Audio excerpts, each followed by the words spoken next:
Olá, boa noite, bem-vindos, bem-vindas. Estamos iniciando um novo ciclo formativo aqui pelo Instituto Lula. Hoje, é com muita satisfação que eu saúdo a todas, a todos presentes. Nós tivemos aí um nível de participação e de interesse muitíssimo alto, então estamos bastante felizes em iniciar, né, esse novo ciclo, e o título, né, o tema deste novo ciclo é a assistência social. Título do nosso ciclo é assistência social, o futuro da assistência social e a assistência social do futuro no contexto de crise e os desafios da pandemia. Obviamente, muita coisa provavelmente vai ser alterada nesse novo contexto, nessa nova situação pós-pandemia, e certamente nós temos que discutir o papel que ganha importância da assistência social e da proteção social. Iniciamos, né, com alguns recados aos nossos participantes. Primeiro, todos os inscritos e inscritas, nós tivemos 2.045 inscrições, então foi muita gente, né? Todas essas pessoas receberam hoje um e-mail, né? Nesse e-mail tinha o link da transmissão e tinha o link da entrada no ambiente virtual. Através do nosso ambiente virtual, nós vamos disponibilizar a lista de presença, as atividades, textos para leitura. Então, hoje, vocês vão receber aí uma nota técnica, né, do SUAS, no contexto da pandemia.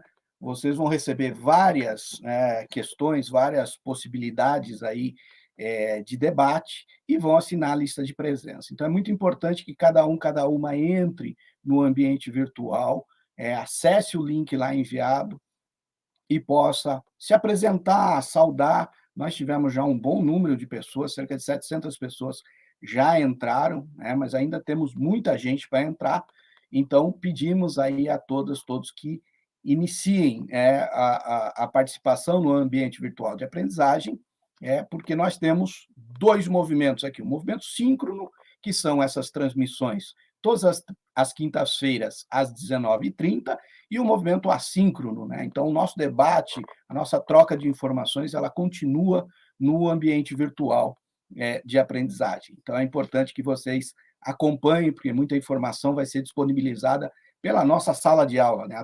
É a nossa sala de aula virtual, né? E sem mais delongas, né? Se alguém tiver algum problema, alguma situação inusitada, algo que queira compartilhar, né? Fica aqui o e-mail abaixo, né? cursos@institutolula.org, né? Sem o BR, cursos no plural.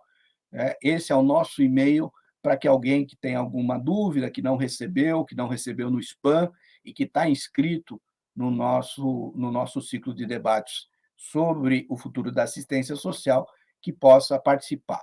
Então, esses recados iniciais são importantes e essa participação no ambiente virtual é muito importante para aquelas que querem uma certificação no final, a respeito da participação nesse ciclo de debates. Então, se tem algum problema, escreva aí para o nosso e-mail, mas antes disso, procure lá na sua caixa de e-mail, na sua caixa de spam e participe. Como início, né, como abertura aí dos nossos eventos, eu queria chamar aqui duas pessoas muito importantes. O professor Márcio Postman, que é presidente do Instituto Lula, e a professora Márcia Lopes, que é a nossa curadora do curso. A professor Márcio Postman foi presidente do IPEA no governo Lula, foi presidente da Fundação Perseu Abramo e hoje preside o Instituto Lula. Então, passar a palavra ao professor Márcio Postman para a sua saudação em nome do Instituto Lula. Muito obrigado, caro Luiz. Nosso cumprimento a todas e todos que se engajaram nesse processo de discussão acerca de um tema da maior importância no nosso país, especialmente porque estamos vivendo um momento estranho. O Brasil, nos últimos anos, teve a sua economia, a sua riqueza encolhida em 7%. O Brasil hoje está menor 7% do que já fora em 2014. No entanto, houve um aumento significativo do número de ricos. Os ricos, no ano passado, responderam por mais de 15% da riqueza nacional. Ou seja, estamos vivendo, portanto, um processo de aprofundamento da concentração da riqueza, um fenômeno já conhecido, mas que ganha proporções talvez sem paralelo ao longo da história do país. Ao mesmo tempo, a pandemia colocou questões que, de certa maneira, não foram respondidas há 100 anos atrás, um pouquinho mais, quando o Brasil viveu aquela pandemia da gripe espanhola. Essas questões colocam no centro da agenda o tema da assistência social. Não apenas e tão somente como uma espécie de ambulância a resgatar mortos, decaídos, nessa verdadeira guerra que vivemos, guerra viral, mas também um olhar para frente do ponto de vista da emancipação, do ponto de vista de uma construção de uma sociedade soberana, justa e democrática. Não poderia ser melhor o conjunto de professores, estudiosos, expositores que estarão à frente desse tema. Isso tudo foi possível, não é, porque nós encontramos entre esse conjunto de dedicados estudiosos, não é, a doação do seu tempo. Nós estamos diante de mais um ciclo de debates formativos do Instituto Lula, sempre feito em parceria, em que não há pagamento monetário, são doações, são contribuições, são colaboradores que espontaneamente oferecem o seu saber em prol de uma coletividade, em prol do conhecimento da realidade e da transformação. É nesse sentido que o Instituto Lula é muito grato à professora Márcia Lopes, que coordenou uma equipe especial de pessoas qualificadas, que, não obstante as várias atividades, encontraram tempo para, de forma solidária, estar conosco. Então, é um momento de abertura desse ciclo de debate, estamos muito felizes por ter tido essa oportunidade de reunir um conjunto especial de estudiosos, de gestores, de gente experiente que tem o que dizer de forma qualificada para nós, mas também muito felizes por contar com o seu apoio, a sua credibilidade e juntar-se a nós nesse movimento, um movimento de conhecer o Brasil para transformá-lo muito mais. Então, muito obrigado a toda a equipe que ajudou a construir esse ciclo de debates formativos, em especial a professora Márcia, que de forma de curadora ajudou a organizar e contemplar essa equipe fabulosa que estará conosco. Na sequência, então, teremos a Carolina, que vai fazer a mediação especial, e os nossos amigos Aldaís e Renato. Muito obrigado, excelente curso para todos.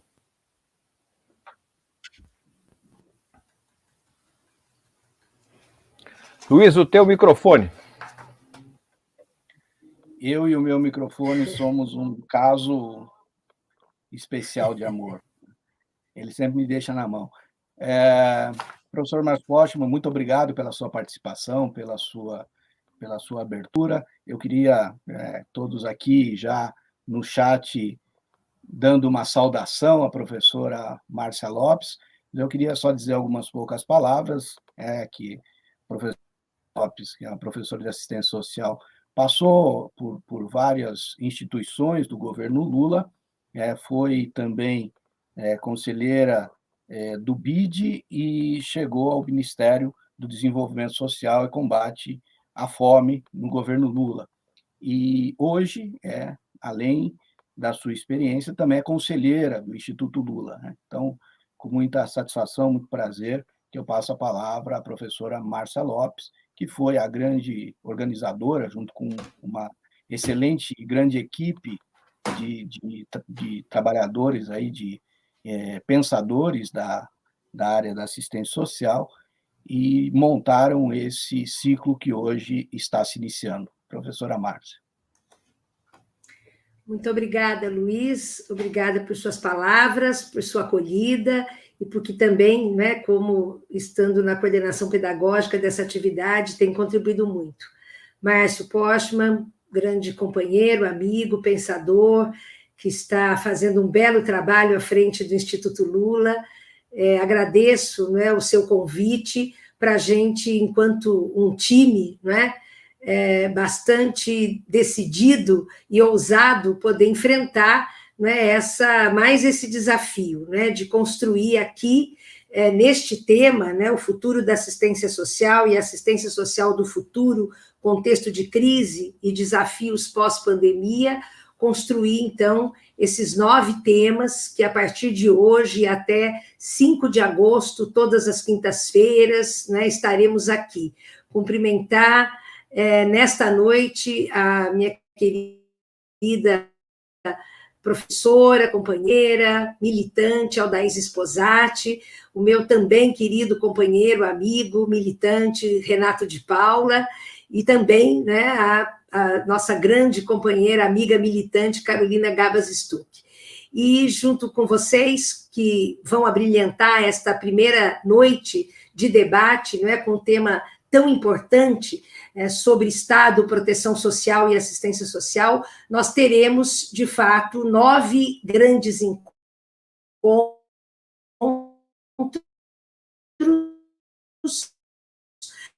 né, com participação de mais de 20 ou as 25, se a gente contar com os mediadores, e que são pessoas, né, que têm absoluto compromisso, absoluto estarrecimento com a atual situação em que encontra-se o mundo e o Brasil, né, em função da crise pela pandemia, mas por todas as crises vividas, né, social, econômica, política. Acho que o Márcio já introduziu bem, né, esse espírito. Quero agradecer muito a equipe de 9 pessoas, né, que, junto comigo, abraçaram essa proposta de podermos, junto com o Instituto Lula, a quem eu tenho grande orgulho de ser conselheira, junto com uma grande equipe, não é, sob a liderança do nosso ex-presidente Lula, poder, então, abrir, na noite de hoje, esse ciclo de debates que nos põe, né, a cada dia, a possibilidade de pensar, de refletir sobre o que estamos enfrentando neste momento, né? Vidas importam, nós queremos que toda a população brasileira tenha acesso à vacina, ao respeito, à dignidade, e por isso fazer esse debate, né? No contexto desta pandemia, mas também de todas as crises, tem uma importância fundamental. E por isso mesmo nós tivemos, né, mais de 2.040 inscrições. Quero cumprimentar a cada um e cada uma de vocês que nos assistem, e eu sei que é do Brasil inteiro. Por isso, espero que todos nós, né, nesse grupo, nesse time, possamos corresponder com essa expectativa de quem não quer se abater, mas de quem quer estar sempre presente na resistência, na luta, e acreditando que nós somos capazes de construir um outro futuro para o nosso país. Então, muito obrigada pela presença de todos vocês aqui, obrigada, Márcio, mais uma vez, pelo apoio, obrigada, Luiz, ao Instituto Lula, ao nosso querido Lula, né, toda essa equipe que bravamente, voluntariamente, tem, né, trilhado caminhos de construção de um novo pensamento, de um Estado democrático de direito, fundamentalmente. Muito obrigada, boa noite.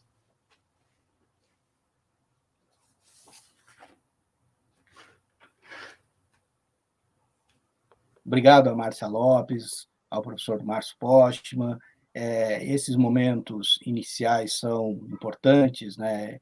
É importante esse marcador a respeito do início desse ciclo, e eu queria lembrar, né, antes de passar a palavra à Carolina, eu queria lembrar a quem está inscrito no ciclo, as pessoas que se inscreveram, aos nossos 2.045 colaboradores, aí, parceiros, né, participantes desse ciclo, que é preciso entrar também na parte da sala de aula, no ambiente virtual, para que nós possamos continuar esses debates, para que nós possamos manter esse debate também nos momentos ali da sala de aula.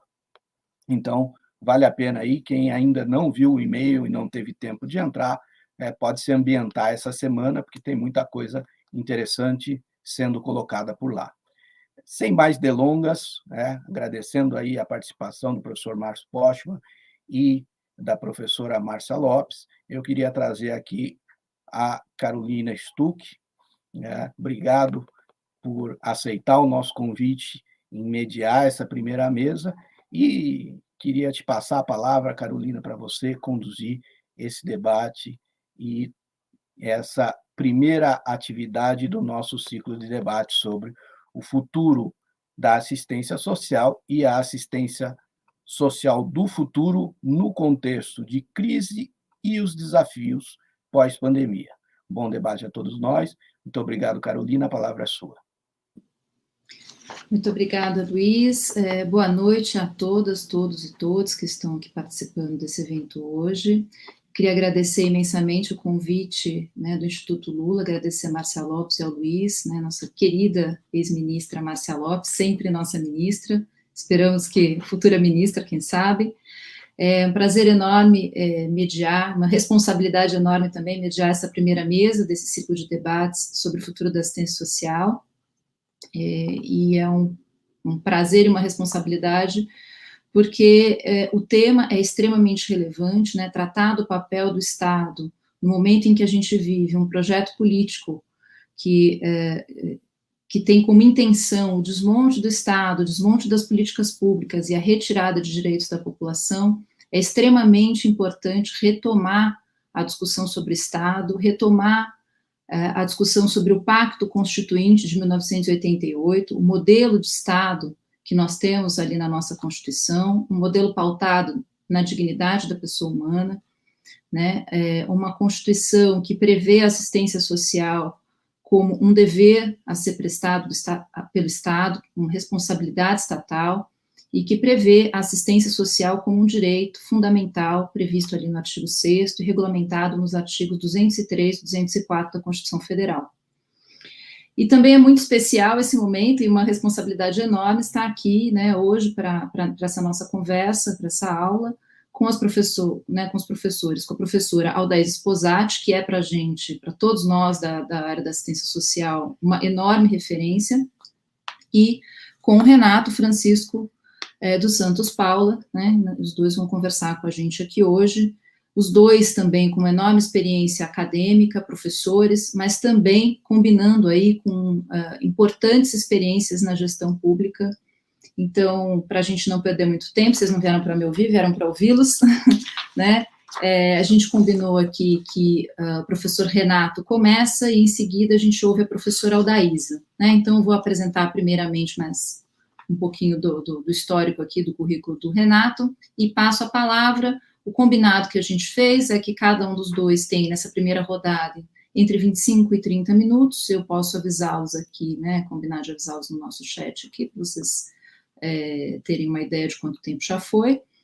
Então, primeiramente a gente vai passar a palavra ao professor Renato Francisco dos Santos Paula, né, colega de trabalho com quem eu tive a enorme prazer de trabalhar no Ministério do Desenvolvimento Social. Ele é doutor em Serviço Social pela PUC São Paulo, doutorado convalidado na Universidade Católica Portuguesa, diretor do campus Cidade de Goiás, da Universidade Federal de Goiás, professor do curso de Serviço Social, também da Federal de Goiás, onde ele coordena o grupo de estudos e pesquisa sobre Estado, Desenvolvimento e Desigualdade.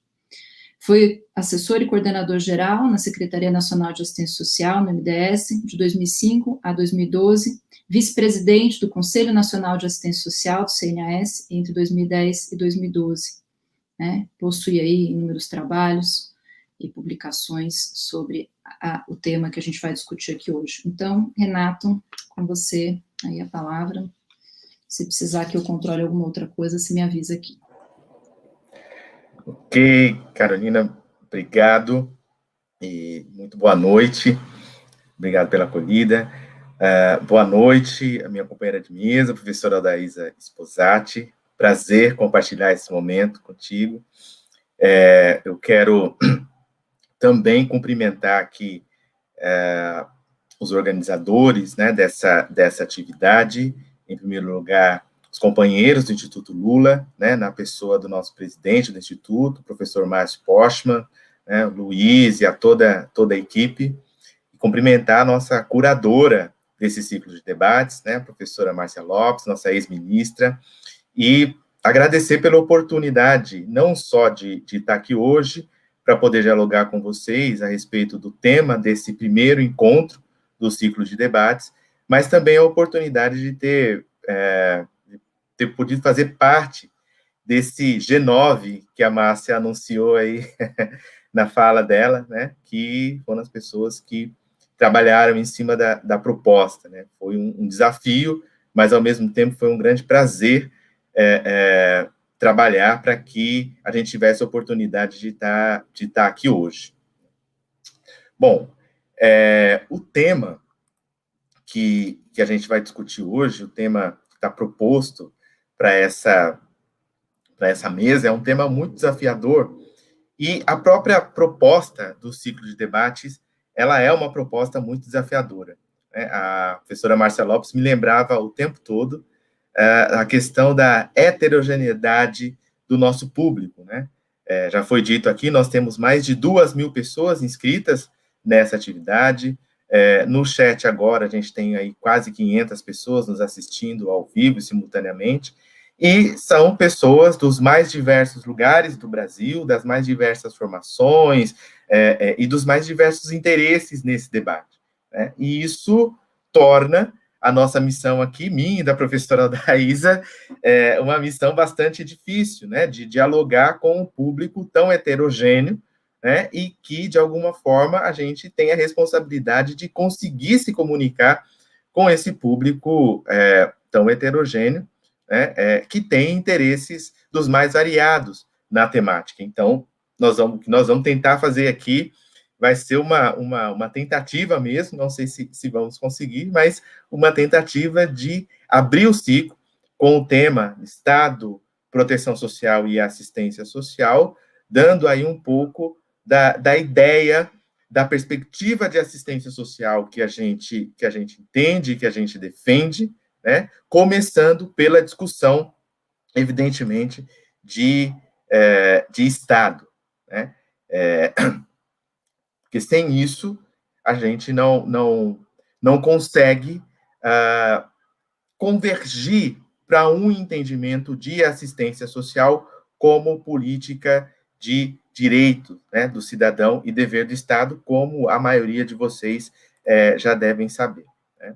Então, eu organizei aqui a minha fala mais ou menos da seguinte forma. Primeiro eu vou tentar lançar aqui 3 pressupostos básicos da relação Estado e proteção social, e a partir desses pressupostos eu vou pontuar com vocês algumas proposições de análise que podem servir de base para uma espécie de matriz que pode ajudar vocês a acompanhar a construção do pensamento crítico sobre a proteção social, assistência social e o SUAS, e o restante dos nossos encontros nesse ciclo, ok? Então, na verdade, a gente não está trazendo aqui uma palestra, uma fala elucidativa, uma fala resolutiva de todas as nossas expectativas, as nossas angústias. Mas, na verdade, eu preparei aqui alguns elementos para problematizar a temática, né, e, de alguma forma, sustentar o debate dos que estão inscritos no curso, mas também tentar fornecer algum elemento aí de reflexão para as pessoas que estão nos acompanhando e que não estão necessariamente inscritas no curso, tá? Então, vamos lá, vamos ver se a gente vai conseguir. O primeiro pressuposto dos 3 que eu disse que eu estaria aqui para a gente trabalhar, né, a concepção de Estado, e pensando essa concepção como algo que pode dar guarida a uma ideia específica de proteção social e a uma ideia específica de assistência social. Então, o primeiro pressuposto que eu gostaria de trabalhar com vocês é que a intervenção do Estado na área social, através das chamadas políticas sociais, né, que são o que dá materialidade à proteção social, se realiza através de uma relação de direito positivo que se estabelece entre o cidadão, ou os grupos de cidadãos, e o seu Estado. Né? É o primeiro pressuposto. Ou seja, o que eu estou querendo dizer aqui? Eu estou partindo do pressuposto de dizer que a intervenção do Estado pela via das políticas sociais é uma condição intrínseca do Estado moderno, né, mais particularmente dos chamados Estados democráticos de direito. Então, essa consideração é importante para entender que tipo de Estado que nós já estamos tratando logo de cara, né, que é o Estado democrático de direito. Né? É nesse universo que a gente vai transitar, e é nesse universo que a gente vai situar a proteção social, a assistência e o SUAS, ok?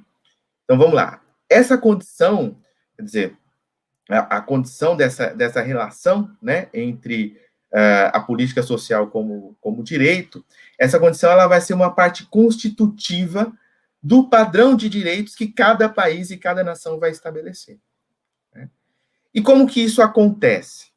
Eu vou falar, me perdoe se eu for falar um pouco rápido, porque o tempo é curto e eu quero conseguir transmitir a ideia aqui. Mas como é que isso acontece? Vejam vocês, no geral, a gente vai encontrar aí, quando a gente fala de política social, e em especial de proteção social, a gente vai encontrar normalmente 3 grandes grupos de intervenção do Estado na área social, ou 3 grandes modalidades, ou 3 grandes tipos, né, tanto faz. A primeira modalidade é aquela que vai ofertar bens, recursos, serviços, ou até mesmo transferências monetárias para a população em conformidade a necessidades específicas dessa população, que são necessidades socialmente identificáveis. Né? Então, há aí um componente de seletividade e até de residualidade. E na literatura, normalmente, vocês vão encontrar esse tipo de intervenção do Estado na área social com o nome de assistência social. Né? O que é bastante problemático, porque essa concepção, ela dá margem para a gente definir a assistência social pelo público que ela atende e não pelo tipo de atenção que ela pode prestar. Né? Mas eu volto a esse ponto depois. A segunda forma de intervenção do Estado na área social, que a gente encontra na literatura e no estudo aí da proteção social nos diversos países, é aquela forma que distribui ou redistribui, né, bens e serviços para categorias ocupacionais específicas ou para aquelas pessoas vinculadas às atividades produtivas no chamado mundo do trabalho. Então, é comum a gente encontrar esse tipo de intervenção também na literatura com o nome de seguro social ou de previdência social, se vocês quiserem. O que também, de alguma forma, restringe a ideia de proteção ao trabalho. Ok? A terceira forma mais comum de intervenção do Estado na área social seria aquela que também distribui ações, benefícios, serviços para todos os cidadãos de um determinado território com caráter universal. Né?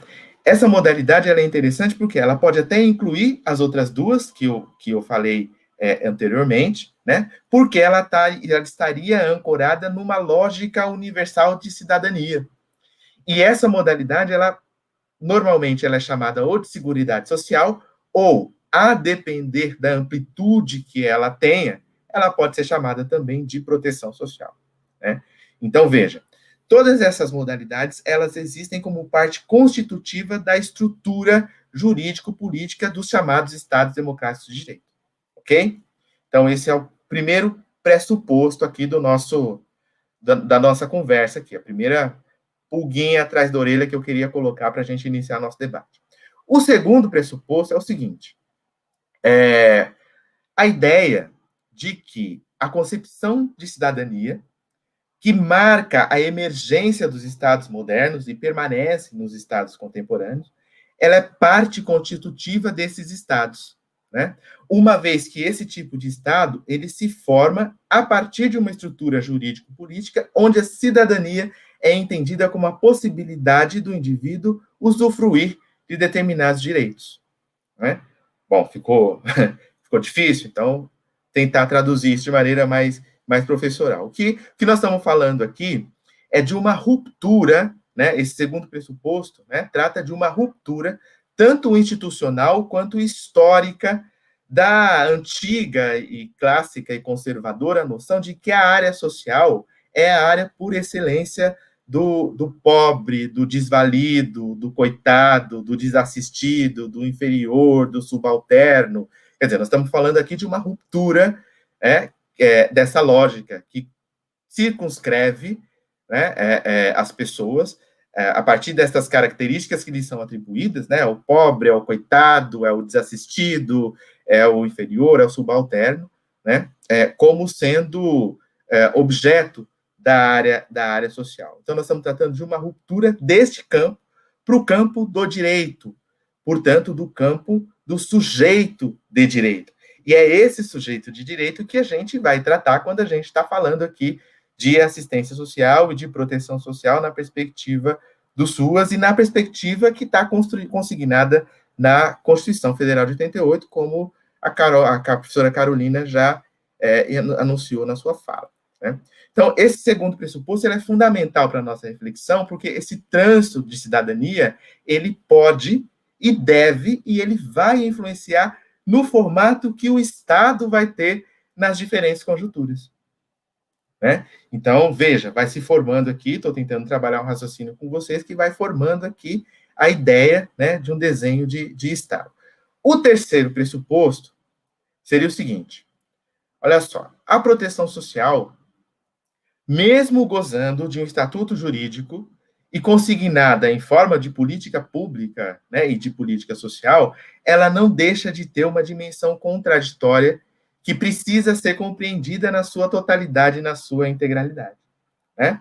Ou seja, o que eu estou querendo dizer é que essa dimensão contraditória, ela vai nos remeter a determinadas polêmicas e a uma análise até complexa, né, de determinados binômios que podem nos induzir ao erro de transformar toda a nossa análise da política social numa dualidade.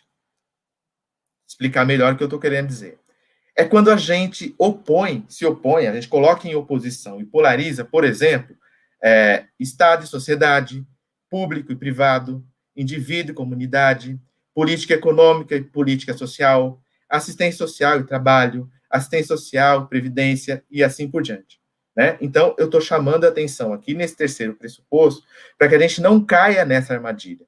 Porque não cair nessa armadilha significa também considerar que a dimensão contraditória da proteção social é o que alimenta todas as lutas e as tensões que se dão ao redor das políticas sociais.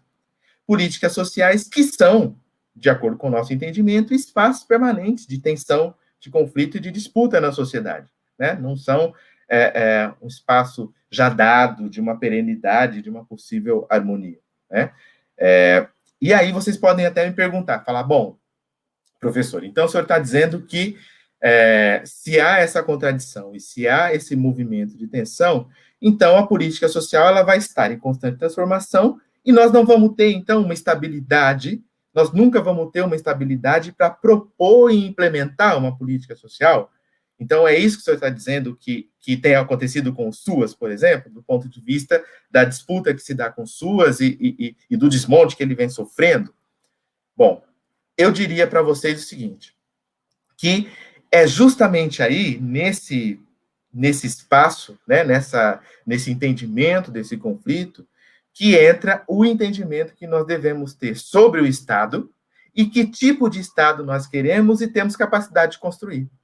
Então, eu diria para vocês que justamente a aquisição de uma noção clara de Estado, né, que é a condição fundamental para construir essa estabilidade necessária para a política pública e para o direito, né? Vou tentar ser mais claro ainda. A ideia aqui é bem simples.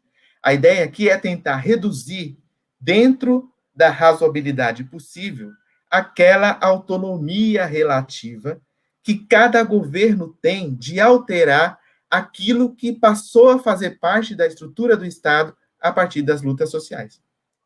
Ou seja, quanto mais nós conseguirmos consignar os direitos conquistados em políticas públicas, menos autonomia os governos terão para mudar a estrutura dos direitos conquistados. Claro, isso é uma possibilidade, isso não é uma garantia, ok? Senão vocês vão me chamar de romântico, vão dizer que eu estou romantizando aqui a luta de classes, a luta social, né? Mas essa possibilidade, ela é possível. Por quê? Porque a gente não pode se iludir e acreditar que a regulação de uma política social, que seja a assistência, né, por si só, ela é suficiente para mudar a estrutura interna do Estado e perenizar os direitos, né? A gente não pode se iludir com isso. Tem que haver a luta social e tem que haver a luta política. Porque sem luta, a regulação, ela se torna memória de peixe, que vale só por um momento e depois já não vale mais nada, né? Dura os 12 minutos da memória de um peixe, né? Então, a luta social, ela tem que fazer parte desse processo. Bom, então, diante desses 3 pressupostos, né, que eu coloquei aqui para a gente problematizar e fazer o nosso debate, eu considero fundamental expor para vocês aquelas concepções de Estado que estão mais presentes na nossa sociedade, não só do ponto de vista da literatura, mas também do ponto de vista da prática política de nós todos, né, no nosso cotidiano, que vai interferir, essas concepções elas vão interferir diretamente na proteção social e na assistência específica. Também são 3, são várias concepções, mas eu destaquei aqui para a nossa conversa de hoje 3 que são as mais recorrentes. Tem uma primeira concepção de Estado, que é aquela concepção funcional que define o Estado a partir dos elementos que permitem a construção de uma unidade e de uma identidade nacional, né? Essa concepção, ela é a concepção dominante no mundo do direito, né? E aqui a nossa mesa está sendo coordenada aqui, nossa companheira, né, Carolina, que é também do campo do direito, e acredito que deva haver várias pessoas aqui também do campo de direito, mas também da ciência política, que trabalha com essa concepção que vai dizer que o Estado se define a partir da definição do espaço geográfico, portanto, de um território, pela existência de um povo que compartilha de uma cultura específica e de um governo que unifica tudo isso. Simples assim, né? De acordo com essa concepção, Estado é isso. E de acordo com essa concepção ainda, a função do Estado é mediar os conflitos de interesse e garantir a harmonia e a paz social, né? Então, nesse sentido, o Estado estaria acima das classes sociais e dos grupos, né, e dos conflitos que existem. A partir dessa concepção, que é a concepção que sustenta todo o aparato da democracia liberal, é possível pensar, mesmo diante da permanência da desigualdade estrutural, algumas concessões para o campo dos direitos, como, por exemplo, o direito de participar da formulação da agenda pública por meio dos conselhos, das conferências, né? Ou que é possível promover articulações com os agentes do Estado para aprovar leis e normas que atendam os nossos interesses, né? A exemplo do que tem feito, por exemplo, o CNAS, a exemplo do que tem feito, que é o Conselho Nacional de Assistência Social, a exemplo do que tem feito o CONGEMAS, que é o Colegiado dos Gestores Municipais, o FONSEAS, que é o Colegiado dos Gestores Estaduais, né, no campo da assistência social, ou seja, a possibilidade de fazer essas negociações. Mas todas essas possibilidades, se elas estão ancoradas nessa concepção de Estado, elas vão estar condicionadas a um lugar de passividade da população em geral. Por quê? Porque o que está dado por trás dessa concepção é a ausência do conflito. Ou a ideia de que o conflito pode ser apaziguado pela ação do Estado. Então, percebam vocês que há um limite quase estrutural, né, em se definir o Estado apenas pela existência de território, povo e governo, né? Nessa concepção que é a concepção dominante aí em muitos espaços, né? Uma segunda concepção, já lastreada no campo do pensamento crítico, né, é uma concepção que a gente vai encontrar na literatura que chama o Estado reconhece o Estado como um instrumento, né, a chamada Estado-instrumento. Então, de acordo com essa perspectiva, a natureza de classe do Estado, e nós estamos tratando disso, nós não estamos esquecendo disso, né, a natureza de classe do Estado o impediria de se tornar permeável às demandas populares, né? Ou, mesmo que ele assim fizesse, ele só o faria residualmente, mas no limite estaria dada a manutenção do poder de uma classe dominante sobre uma classe dominada. Essa é a tal da concepção de Estado-instrumento, né?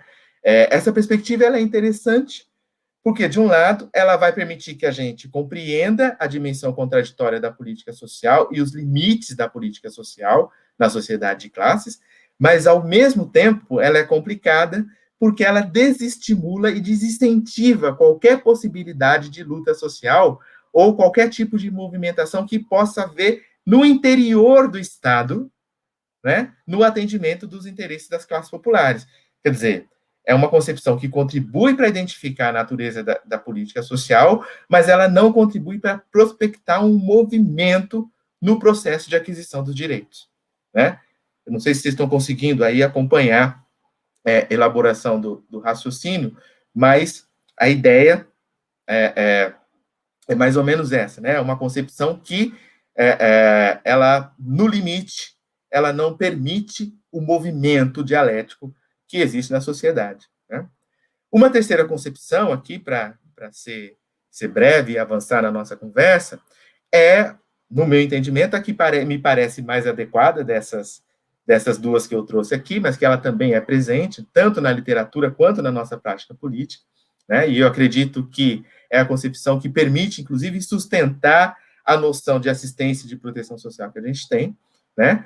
Que é a concepção que concebe o Estado de modo ampliado, associada a uma outra perspectiva que concebe o Estado como um ente relacional.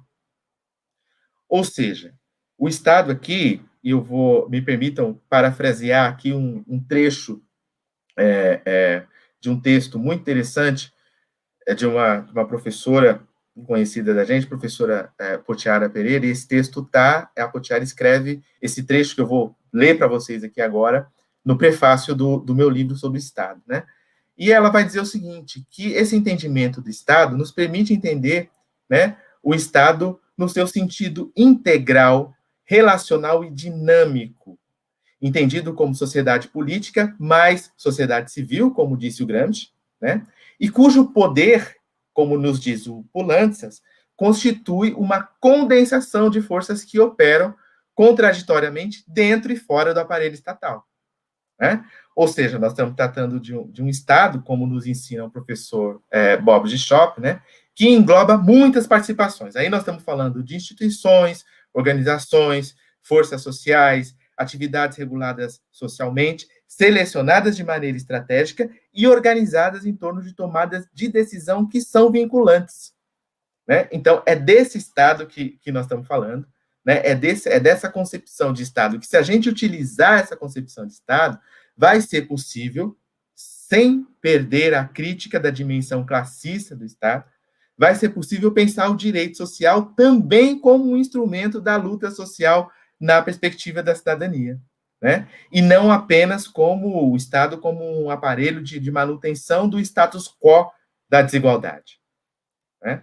Então, vejam vocês, é nessa concepção que nós vamos encontrar guarida para propor a política pública com unidade nacional, mas que também respeite as especificidades regionais, que contemple, por exemplo, a diversidade do gênero humano, como diversidade de gênero, raça, orientação sexual, ancestralidade, a diferença entre campo e cidade, por exemplo, né, que são elementos que têm que estar presentes na formulação de uma política que se quer nacional, mas que tem que respeitar essas especificidades, como é o caso do SUAS, né? Como é o caso da assistência social prevista na PNAS de 2004 e como é o caso do SUAS, né? Então, veja, pensar o Estado a partir deste entendimento nos possibilita também ancorar uma política social nessa concepção, né, e lutar para que o Estado adquira uma estrutura perene, né, para poder resguardar esse tipo de direito social que a gente está falando aqui. Tá? Bom, então, a partir disso, né, a partir desse entendimento, é possível, então, a gente pensar a assistência como direito social, uma vez que, no caso brasileiro, já foi também lembrado aqui pela professora Carolina, no caso brasileiro, esse processo já foi iniciado, né? A Constituição de 88 e a LOAS, elas já nos dão a base para poder avançar nisso. É só a gente partir para uma interpretação emancipada e emancipatória, por exemplo, do artigo 6º da Constituição, que trata dos direitos sociais, do artigo 194, que trata da Seguridade Social, e aqui nós vamos interpretar a Seguridade Social naquela perspectiva que eu falei lá no início, né, de algo como uma perspectiva, uma intervenção, uma área de intervenção do Estado na área social, como algo ampliado, né, e de perspectiva universal, e o artigo 202, 203, 204 da Constituição, que são os que tratam da assistência social, e a própria LOAS, quer dizer, as bases já estão dadas para a gente pensar essa estrutura de uma política social dentro da lógica do Estado brasileiro, do Estado que a gente quer e do Estado que a gente gostaria de conquistar.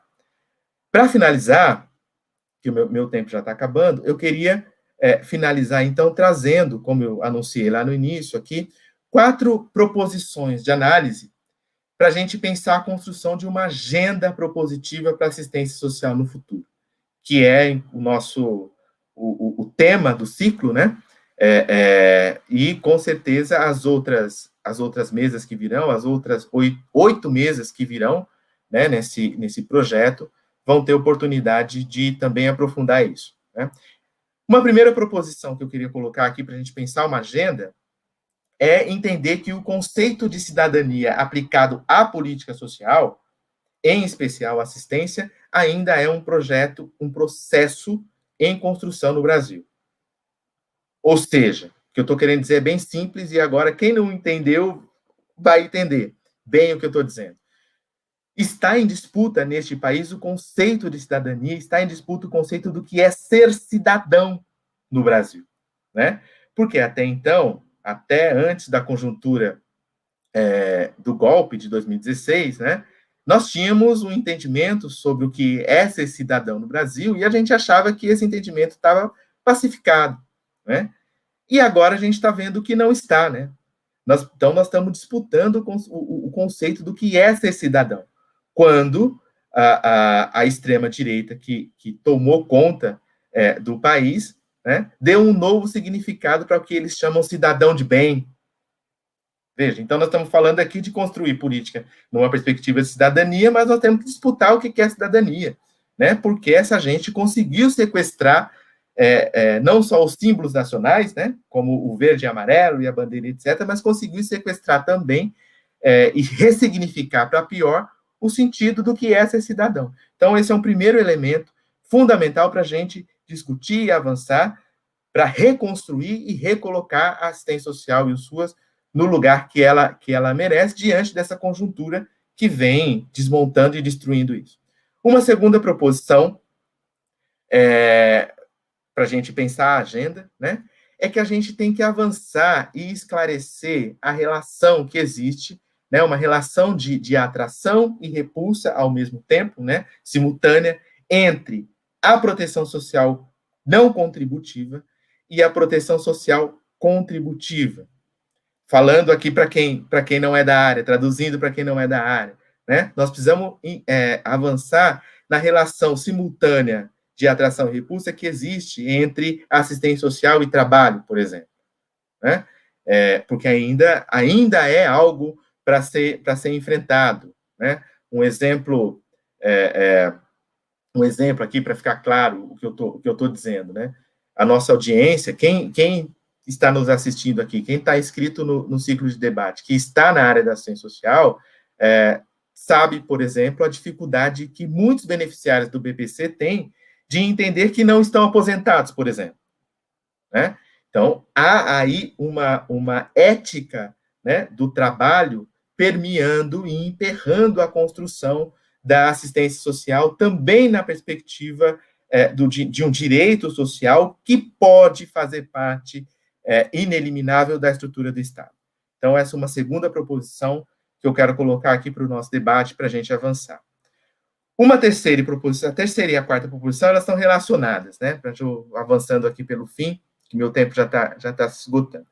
Mas é o seguinte, pensar que a proteção social e as políticas sociais em geral, e a assistência em particular, elas compõem o conjunto das lutas que se travam em torno do modelo de Estado e sociedade que nós queremos. não é algo isolado, não dá para pensar essas coisas isoladas, não dá para lutar pela assistência social que nós queremos, descolada de uma concepção muito clara de modelo e desenho do Estado, né? Por quê? Porque se a gente fizer isso, a gente cai na armadilha que tem sido muito evidenciada, inclusive nesta conjuntura atual, de sucumbir à assistência social e suas à razão instrumental. O que eu estou chamando de razão instrumental aqui?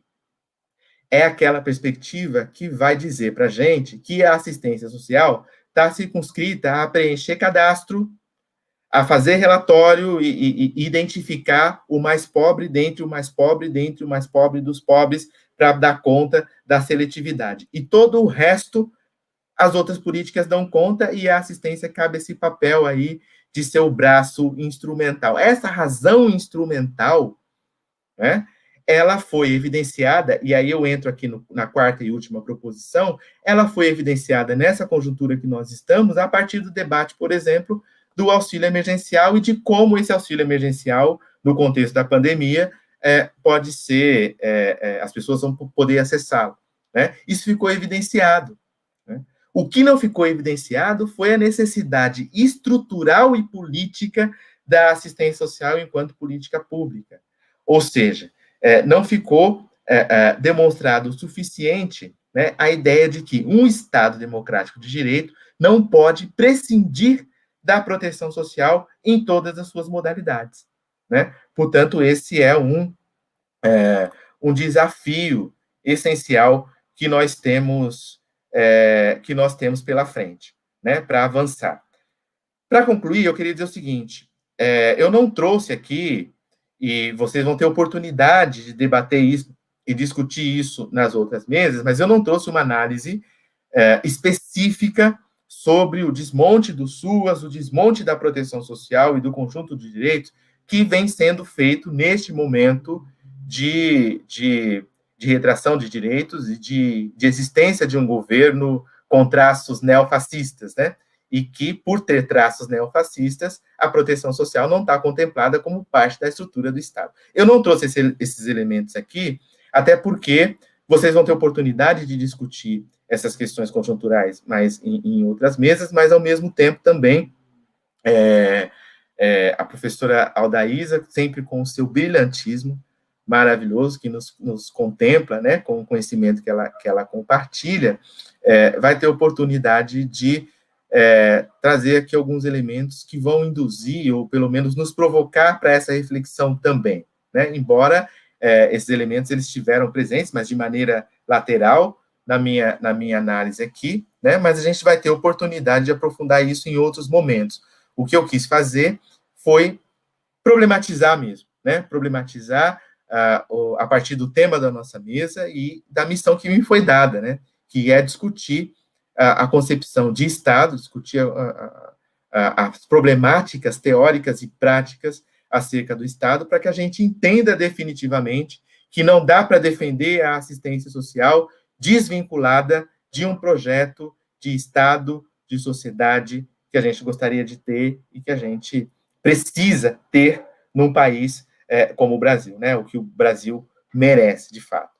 Então, é esse o recado, né? Vou devolver a palavra para a professora Carolina, que já me avisou aqui que meu tempo já acabou, mas, ao mesmo tempo, também agradecer mais uma vez pelo convite e a honra de estar participando dessa mesa de abertura, né, de inauguração de um evento, de um projeto tão importante quanto esse. Então, muito obrigado, e a gente vai ficar aqui à disposição para o debate. Muitíssimo obrigado, professor Renato de Paula, meu querido amigo e colega de Universidade Federal. É brilhante sua exposição, acho que enriquece muito o nosso debate aqui. Eu mesmo já fiz várias anotações, imagino que todo mundo que está assistindo aí também. Queria lembrar, antes de passar a palavra para a professora Aldaísa, que esse é só o primeiro bloco, né, de apresentações, mas que a gente vai ter um segundo momento, um segundo bloco, que são os debates. Então, quem quiser se manifestar, fazer pergunta, a gente vai receber aqui, e aí a gente vai fazer uma triagem e vai conseguir trazer algumas questões aqui para esse segundo momento de debate. Certamente a gente não vai conseguir fazer, né, comentar tudo, responder a todas as questões, mas todos que estão inscritos também vão ter oportunidades no ambiente virtual e em outras oportunidades de seguir nos debates das questões que estão sendo colocadas aqui.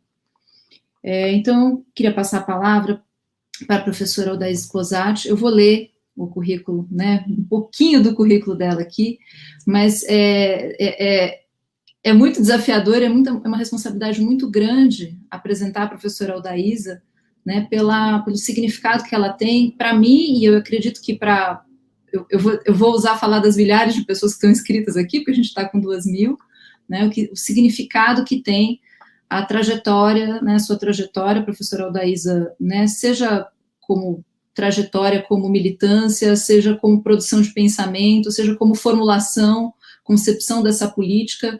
Eu acho que tudo que a gente está discutindo aqui tem as suas digitais, o seu CPF, em praticamente tudo que for conversado nesse ciclo de debates. Então, né, a professora Aldaísa, se alguém ainda não conhece, é pós-doutora na Faculdade de Economia da Universidade de Coimbra, professora titular do Programa de Pós-Graduação em Serviço Social na PUC de São Paulo, onde ela coordena o NEPSAS, né, o Núcleo de Estudos e Pesquisas em Seguridade e Assistência Social, né, o material, inclusive, que é referência para essa aula, todos devem ter recebido, produzido por este núcleo, né, sobre a organização da professora Aldaísa.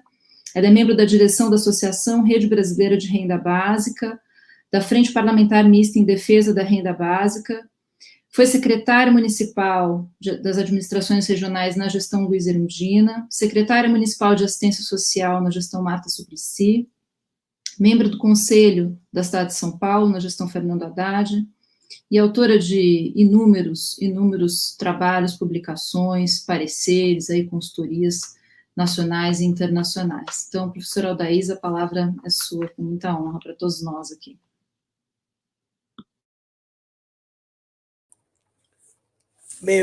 Boa noite a todas, todos que aqui estão, e realmente um forte agradecimento e realmente muita sensibilidade com o que este encontro está provocando em reunir mais de 2.000 pessoas, é impressionante isso, né? E quero agradecer muito a você, Carol, mas, sobretudo, agradecer Márcia por este convite e ao G9, através do Renato, né, por ter feito esta maravilhosa construção. E eu queria dizer, Renato, que foi fantástico te ouvir, né? E quero apontar algumas coisas, mas eu não posso deixar aqui de lado de cumprimentar Márcio Postman, companheiro de muitas trajetórias aqui que a gente teve, né? Tanto na cidade de São Paulo, em vários momentos, e também ao Luiz, por esta partilha e toda a equipe do Instituto Lula. Márcia, como você sempre, na dianteira e buscando construir esse Estado ampliado, que tão bem o Renato aqui nos expôs, que é este Estado em movimento, né? Usando aí as palavras do meu mestre Boaventura Souza Santos, né? É esse Estado em contínua construção. Então, eu penso que o Renato deu uma solidez muito grande à nossa reflexão. Eu vou tentar somar com algumas dimensões. Por quê? Primeiro, esta nossa discussão ela é altamente provocativa quando diz o futuro da assistência social e assistência social do futuro. Uma provocação que toda vez que você põe tempo, você tem história, você tem passado, presente e futuro. Quer dizer, não existe futuro sem o presente e sem o passado. Então, eu creio que, como nós estamos vivendo um presente com ausência de cidadania, eu diria já à partida, sem maior delonga, que o futuro tem que ser a antítese do atual momento. Essa é o ponto de partida fundamental. Eu acho que nós dificilmente temos vivido aqui no Brasil uma situação de ausência de esperança, de articulação coletiva, de horizonte, de iluminação, não é? Como este momento presente de destituição. Então, eu creio que, posto isto, certamente, qualquer coisa que a gente tenha por perspectiva no futuro tem que estar assentada, tem que ter um assentamento histórico naquilo que nós construímos na política de assistência social. E que fique muito claro para aqueles que ingressam neste debate, ainda estão estudando, estão tentando entender, é que discutir política de assistência social, ou propor, ou analisar, não significa meramente ter um texto, e este texto ter uma resolutividade, uma previsibilidade. Eu acho que talvez esta seja uma política que mais se encaixa nas premissas realmente históricas que o Renato nos colocou. Porque construir em 2004 a Política Nacional de Assistência Social é resultante de uma luta de, no mínimo, 20 anos. Mas luta mesmo, de briga mesmo, né? De briga em Congresso, de briga com parlamentar. Por quê? É este salto histórico, não é? No sentido de ampliar a proteção social, ele é uma mudança efetivamente do reconhecimento social na sociedade. Acho que o Renato já colocou muito bem, né, não é nem achatamento da cidadania, na verdade, uma pulverização de uma possibilidade de nós mutuamente nos enxergarmos, nos reconhecermos como cidadãos. Então, eu acho que a primeira questão a reter é que o futuro tem que ser a plena negação daquilo que está posto nesse presente. E que o futuro tem raízes extremamente fortes e que tem condição realmente de estar novamente tendo pujança a partir daquilo que já se construiu. E eu entendo também, não é, que este futuro ele implica fundamentalmente no reconhecimento da proteção social como política pública. Estou falando uma coisa que parece banal, mas não é, porque a assistência social ainda não é reconhecida hoje, e também anteontem, digamos assim, como uma política que faz parte efetivamente da Seguridade Social. Eu quero aqui apontar realmente algumas exigências, não é, para isso. Eu acho que uma primeira grande exigência, né, é o entendimento que a assistência social ela expande a responsabilidade coletiva, social do Estado na provisão de condições de proteção social. E a proteção social, ela significa realmente dar garantias e seguranças sociais ao cidadão. Então, toda a situação de insegurança social é uma negatividade da assistência social. E eu diria até, parafraseando o Renato de Paulo, que a própria compreensão da assistência social, talvez ela tenha algo assim em comum com essas várias concepções do Estado, que aqui ele nos abrangeu, e de cidadania, claro, e de política social, porque, e ele até na agenda que ele colocou ao final, ele retoma um pouco dessa concepção, ou dessas concepções, digamos assim, que quando ele diz o seguinte, olha, assistência social não é uma ferramenta, não é um instrumento de ajuda das demais políticas sociais. E isso hoje está patente. O que corre na sociedade é que a assistência social é o lugar de entrega da cesta básica. e uma cesta básica que absolutamente se sabe o que tem, o que contém, o que não contém, numa, inclusive, confusão que assistência social seria igual à segurança alimentar. Isto é, na verdade, não se trata assistência social desse tipo de provisão. Não absolutamente que seja inadequado, e não é isso que eu estou dizendo, a segurança alimentar. Mas não se pode, né, entender o campo da assistência social, a infraestrutura para esta política, realmente como uma força de trabalho para realizar algumas tarefas de interesse do governo de plantão. E Renato já colocou isso e eu quero reforçar. Eu acho que a política de assistência social, exatamente por essa sua ainda afirmação histórica como campo de ampliação da proteção social, ela tem sofrido fortemente estas diferenças de governo. É incrível, né, como não se atingiu ainda, e isto, a efetiva compreensão da política, que cada governo entende que tem ali um certo lugar para fazer seu, daquilo que entende como adequado.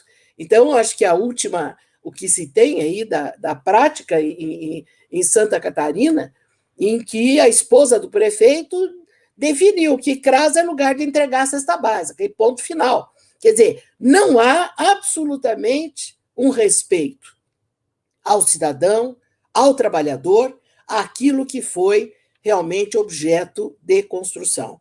Isso nos leva a uma reflexão que a gente coloca nessa nota técnica, todo o NEPSAS, dizendo o seguinte: o conteúdo que se põe para a assistência social é extremamente heterogêneo. Inclusive, ele exige que a gente pare e discuta. Escuta, do que você está falando quando você está falando de assistência social ou de SUAS?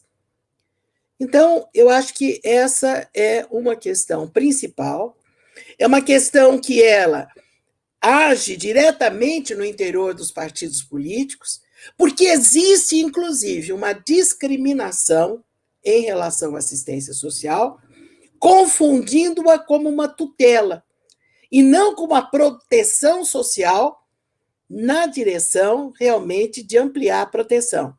E atenção, ser protegido não quer dizer não ser emancipado. Essa é uma primeira libertação. E, inclusive, pela influência, digamos, da sociedade de mercado, se entende que proteção social é uma mercadoria que, se você tiver dinheiro no bolso, você compra. Então, não é algo que o Estado realmente tenha que executar.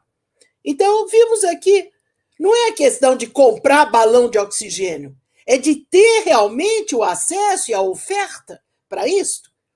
Existem condições realmente de proteção em que uma coletividade tem que garantir a todos, né? Isto não é, então, assistência social, não é um lugar de treinamento de mão de obra para conseguir ganhar algum emprego.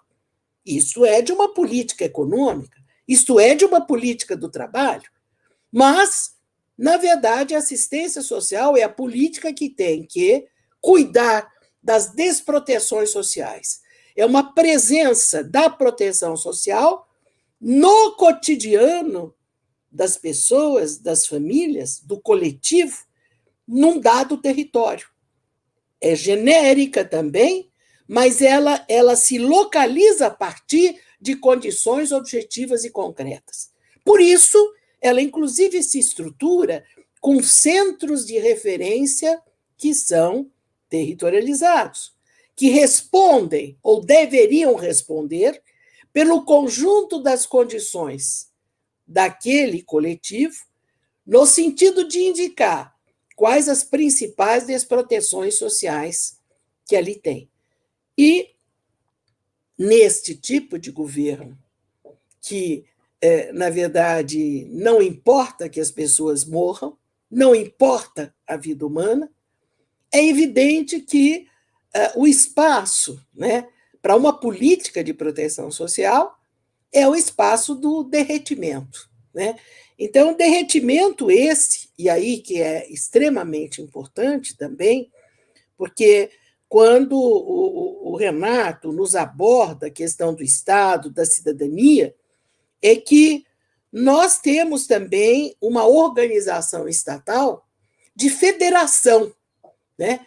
Pelo nosso tamanho populacional, nosso tamanho territorial, nós temos, e pela característica da assistência social, que ela tem pé no chão, é uma política de pé no chão, não é uma política de devaneio, é uma política de pé no chão, né? É uma política que se constrói ali, junto com as condições reais que estão postas.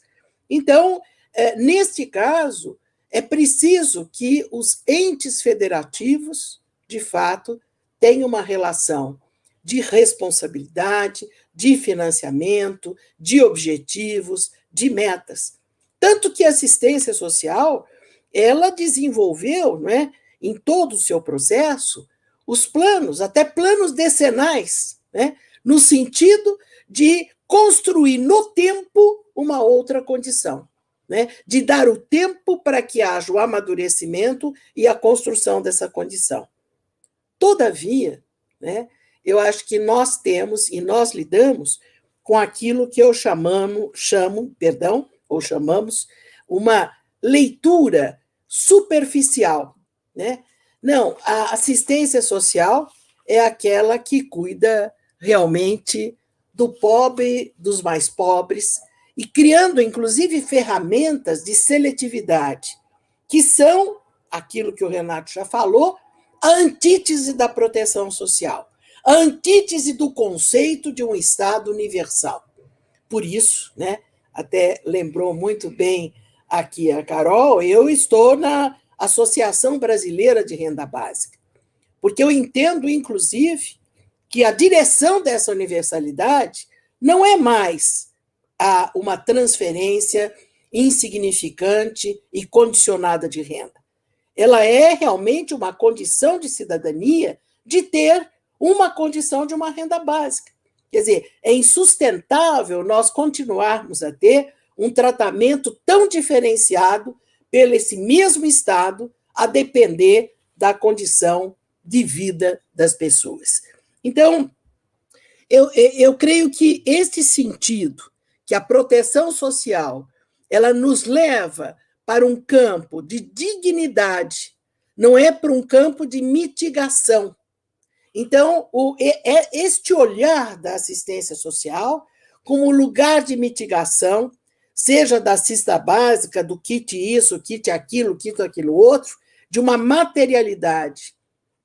Sem dúvida, ninguém diz que não é necessária, não é isso? Mas isto é um compromisso da sociedade, né? No sentido realmente, por isso insisto, de uma renda que possa ser básica e suficiente para todos. A forma de fazer isso, claro que há. Quer dizer, a gente está vendo realmente estas discussões mescladas com aquilo que eu lembro sempre de uma fala do Guedes, que ele dizia assim: precisamos tirar a social-democracia da cabeça das pessoas. Atenção, direito social não é uma questão de estar na cabeça. Ele está na condição de ser cidadão, de pertencer a uma coletividade, que tem que oferecer condições realmente de desenvolvimento, condições de apoio, condições de reconhecimento. E aí, claro, isso está querendo dizer o seguinte, que a assistência social, ela pertence a um processo civilizatório baseado no fundamento da dignidade humana, como lembrou bem a Carol, posto claramente na Constituição, né? E que ela não é passageira. Eu acho que esse é um outro ganho deste título, deste encontro. Quando a gente diz assistência social, o seu futuro, e assistência social do futuro, nós estamos dizendo de outra forma que nós não estamos falando de uma tensão emergencial, corriqueira, que pode acontecer a qualquer momento. Nós estamos dizendo de uma composição desta proteção social, que não é só, né, através do seguro, porque ela é uma proteção a partir de algumas seguranças sociais que não são mercadoria, portanto, que não se adquire com moeda, mas se adquire com relações, com convivências, não é? E esta questão, com esse reconhecimento, com a não discriminação, né, estas condições, elas têm que ser realmente parte de um valor, de uma sociedade que olhe o outro como parte dessa sociedade. Então, digamos, hoje, né, nós estamos vivendo, e todas as notícias são de ampliação da violência, da insignificância da morte de uma criança, da insignificância da morte da moça que foi visitar os pais e é morta por um tiro, não se sabe por quê. Então, há uma banalização da vida, há uma banalização do sentido humano, que isso é realmente a antítese do que se pretende da assistência social. Só que aí, evidente, né, nós vamos ter que lutar muito com aqueles que entendem que o lugar da assistência social é o lugar da transferência de dinheiro para os mais pobres. Que o lugar da assistência social, já lembrava o Renato, é o lugar de fazer a seleção dos miseráveis, inclusive numa visão, não é, que absolutamente considera as condições básicas de vida, né? Então, creio que esta luta, né, ela precisa realmente ainda ganhar força. A gente vê muitas vezes, né, quando vai refletir, por exemplo, numa perspectiva de uma proposta para assistência social, que é difícil se aceitar, primeiro, este título, assistência social. Já entendem que este título ele está trazendo toda uma história, digamos, de um patriarcalismo, né, de um predomínio da bondade, entre aspas, das primeiras damas, ou está trazendo, na verdade, um conteúdo de religiosidade, de bom samaritano, ou está trazendo também um conteúdo do interesse das associações da sociedade civil. Nós tivemos um programa chamado Comunidade Solidária, um programa levado pelo governo, certo? Que, na verdade, dizia o quê? Não é para o Estado atuar, é para a própria sociedade civil atuar. Fantástico que a sociedade civil seja solidária, mas que isto não pode significar absolutamente, né, a redução dos compromissos estatais. E nós temos aí uma boa confusão também, em que nessa trajetória, nesse amálgama deste religioso, patriarcal, desta organicidade da sociedade civil, uma tradução de que o Estado tem que ser um financiador da sociedade civil para que a sociedade civil atue. Isto é, em síntese, não é para assistência social ser política pública. É para ela ser uma área de financiamento de ações fragmentadas que se fazem na sociedade. Não é para assistência social ser uma unidade em todo o território nacional, em todos os municípios, em todos os estados. Isto, inclusive, que leva a essa questão de que cada governante entende que ali ele está numa área de inventividade daquilo que ele considera como o melhor a ser feito. Deste ponto de vista, é uma negação completa da construção do direito social. Ele não é reclamável. Você não pode ir na justiça reclamar da vontade do governante. E essa vontade não é soberana, todavia, né? Nós não estamos numa monarquia, né? E nem pretendemos estar, e o futuro da assistência social não combina absolutamente com monarquia, apesar de que é muito bonito que os monarcas façam obras de caridade. Mas isso não é política pública, né? Isto é uma relação realmente de poder ali estabelecido e que é reproduzida. A esposa do governante resolve doar dinheiro para isso, para aquilo, fazer aquilo. Isso tudo fica matéria realmente de disseminação do poder, mas é uma negação profunda daquilo que é direito de cidadania. Um outro caminho, né, é aquele, inclusive, que, vamos dizer assim, recorta a assistência social. Então é o seguinte, nós vamos ver proteção do idoso, proteção da criança, proteção da pessoa com deficiência, proteção disso ou daquilo, porque falando dessa maneira, não é, isto teria mais mobilização. Seguramente, a questão da proteção social, ela tem a ver com a curva etária humana. Seguramente, a proteção social é mais demandada nos momentos de fragilidade do nosso ciclo de vida. Não há dúvida nenhuma, certo? Mas a inteireza disso é a garantia, e diante das características, né, dessa possibilidade, efetivamente, de que direitos sejam reconhecidos e sejam incorporados. Mas tem mais, né? O que é esse tem mais? Existe uma questão que é delicada, mas que ela precisa ser profundamente tocada, que eu chamo do mimetismo entre a assistência social e o assistente social.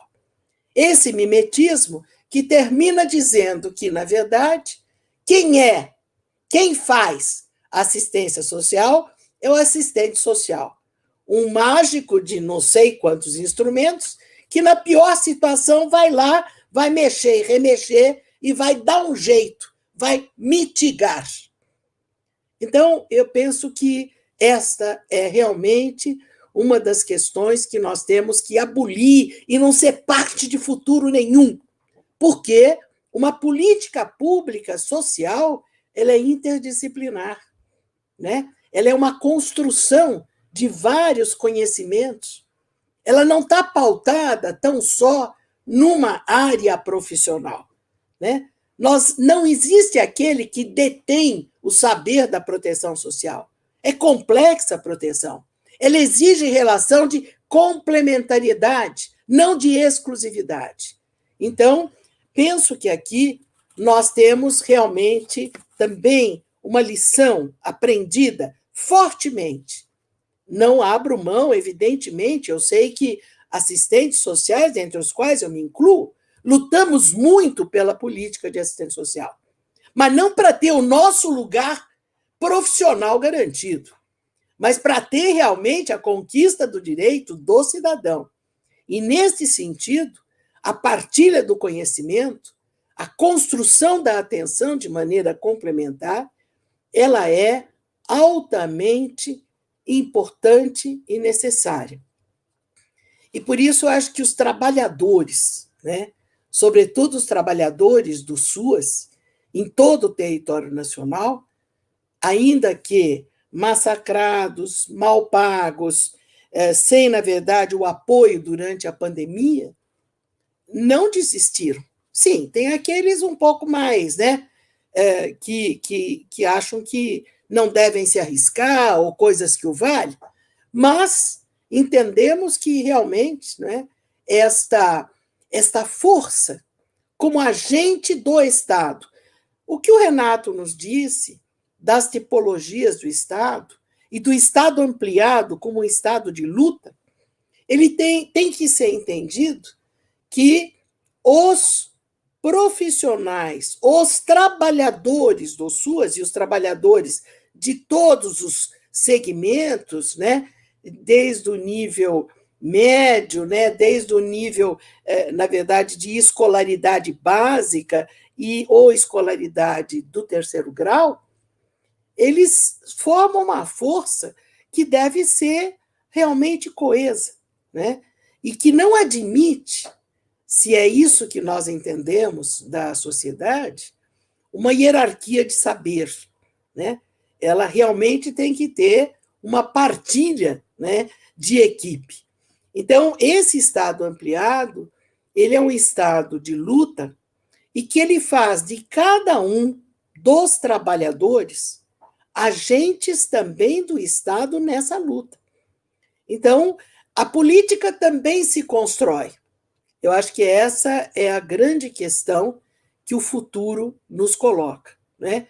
É necessária essa construção. Ou seja, a derrubada da assistência social quer dizer a derrubada da Seguridade Social. O entendimento mesquinho, restrito, né, do campo da assistência social, restrito realmente à concessão de míseros benefícios financeiros, míseras cestas básicas, não é proteção social. Isso são emergências que podem eventualmente acontecer a qualquer área, a qualquer área. A convocação diante de uma emergência é para qualquer trabalhador público. Não é de exclusividade absolutamente de uma área de assistência social. Então, acho que a certeza que a gente precisa realmente ter é que esta precisa ser uma política pública. Isto é, que o Estado tem que ser efetivamente responsável. Claro que, Renato já disse isso também, se nós formos verificar o que este governo faz, que reduziu o lugar da Secretaria Nacional de Assistência Social, que usa, eu digo, o sistema federativo do descarrego, nada é com ele, tudo vai lá para baixo, né? Quer dizer, a responsabilidade do prefeito, a responsabilidade do governador, ele, na verdade, tem nada. Quer dizer, se nós formos entender que o federalismo não é uma partilha, é uma corresponsabilidade, mas é um descarrego de um para o outro, de fato não há sentido nenhum, né, em você ser parte de um sistema único. Quer dizer, não existe esse sentimento mesmo de unidade. Só um instantinho. Então, eu diria que aqui, neste momento, e já bateu 21 horas, então eu vou encerrar. Eu diria aqui que, neste momento, né, dessa nossa busca de um futuro, eu acho que se baseia, primeiro, na certeza de que aquilo que foi construído com muita luta, com muita garra, é de um valor proeminente. Precisa de acertos? Precisa de acertos. E estes acertos, eles estão também exigindo que aqueles, né, que estão em outras áreas, aqueles que estão em posição de luta, considerem que assistência social não é tutela, né? E que ela não é absolutamente o lugar de resolver a vida do pobre.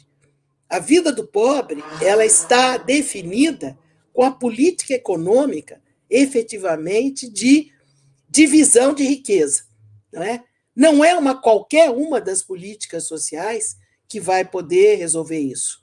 Nós podemos prestar cuidados, nós podemos prestar atenções, nós podemos valorizar realmente as relações humanas. Nós podemos estabelecer qualidade numa convivência familiar, qualidade numa convivência vicinal. Nós podemos estabelecer acolhida àqueles que estão só ou estão em abandono. Nós temos condições para isto, para ter realmente uma sociedade que ela tem guarida, né, no sentido de realmente receber, acolher e no sentido de dar segurança e chão a partir da onde a gente vive. Mas para isso, né, é preciso que a gente tenha, sobretudo, o retorno muito firme, né, do processo realmente de capacitação de todos os trabalhadores. Nós não temos formação nas nossas escolas de formação sobre proteção social. Ainda há uma visão superficial de que proteção social são formas de ajuda intuitivas e subjetivas, que sabemos fazer isso meramente, sei lá, por aquilo que a vida foi nos ensinando. E não é isso. Nós precisamos de mais estudo, nós precisamos de mais ciência. Nós estamos vendo aqui, né, a ruptura com a ciência que está colocada por esse governo. E nós não podemos permanecer numa política social sem estar fortemente assentados num conhecimento. Eu diria que nunca uma área de vigilância socioassistencial foi tão necessária, porque ela nos permite falar da realidade. E eu diria que a assistência social precisa falar, porque ela é a política que na relação com o cidadão, ela está mais próxima do seu cotidiano. Então, eu acho que esses são alguns, vamos dizer assim, dos supostos, né, para que nós tenhamos um futuro que não se desgarre do passado, né, mas que realmente delete esse presente. Eu acho que essa é a ponte que nós temos que fazer em nome realmente da cidadania, do reconhecimento social dos brasileiros. Muito obrigada. Muitíssimo obrigado, professora Aldaísa. Queria aproveitar aqui, né, nós ficamos sabendo que você está completando aí 50 anos de profissão e de militância, né, e aí toda a nossa turma da Resistência, da Frente Nacional em Defesa do SUAS, queria prestar uma homenagem a você nesse momento, né, então faço as vezes aí, e que, enfim, reconhecendo a sua referência no serviço social e em tantos outros âmbitos aí da vida pública, que você continue nas boas lutas ainda conosco por muito tempo, viu? Mas nosso agradecimento por esse, uma homenagem aí, por esses 50 anos. Obrigada pelo carinho, muito obrigada. Bom, eu não estou conseguindo acompanhar todos os comentários no YouTube, porque senão a gente não consegue se falar aqui também dentro da mesa, mas eu sei que tem muitos, assim, acho que centenas de comentários elogiosos à fala de vocês dois, eu não vou conseguir ler todos, então a gente fez aqui uma triagem, eu vou fazer 2 ou 3 questões, né, a gente já estourou o tempo inicialmente previsto para o final desse debate, mas como a gente atrasou um pouquinho no início, já nos autorizaram a seguir mais um pouco, então eu vou fazer algumas questões aqui, passo para vocês fazerem um comentário, e depois a gente fecha com as considerações finais, pode ser? Então, a gente recebeu aqui uma questão primeira questão da Hélia Vieira. Considerando a dimensão de seguridade social ampliada, gostaria que no debate Aldaísa e Renato pudessem tecer suas considerações sobre o conceito de família, visto que temos diferença entre o BPC e o programa Bolsa Família, né? Eu até adicionaria aí que hoje em dia a gente tem visto em alguns programas conceitos de família ainda mais complicados, né? Não quero complicar a vida de vocês com essas questões, mas, enfim, acho que seria um comentário importante se sentirem à vontade para fazer. Ainda a Hélia Vieira fez um comentário para a professora Aldaísa, perguntando se a menina Loas tornou-se uma mulher com qual perfil, né? Fazendo aqui uma referência a um livro da professora Aldaísa chamado A Menina Loas. A Janaína Barbosa perguntou se existe alguma relação com a adoção da razão instrumental na assistência social com a flagrante desvalorização dos trabalhadores do SUAS, né? E a Kátia Maria Maciel da Rocha também fez uma pergunta sobre os nossos bravos, as nossas bravas trabalhadoras do SUAS, né? Perguntando por que não há o devido reconhecimento à assistência social como política de proteção social. Não é fácil saber por quê, né? Mas, enfim, o que precisamos fazer, nós, trabalhadores do SUAS, para que esse reconhecimento se dê? Então, eu vou passar para vocês, a partir dessas questões, se quiserem, enfim, também aproveitar para interagir, né, um com a fala do outro aqui também, e depois a gente retoma, imagina aí, uns 5 minutinhos cada um, para a gente poder depois fazer o encerramento. Como vocês preferem começar? Na mesma ordem? Pode ser? Então, Renato. Bom, pessoal, vamos lá, então. A gente devia ter combinado que as perguntas difíceis ficavam para o Daísa e as fáceis para mim, né?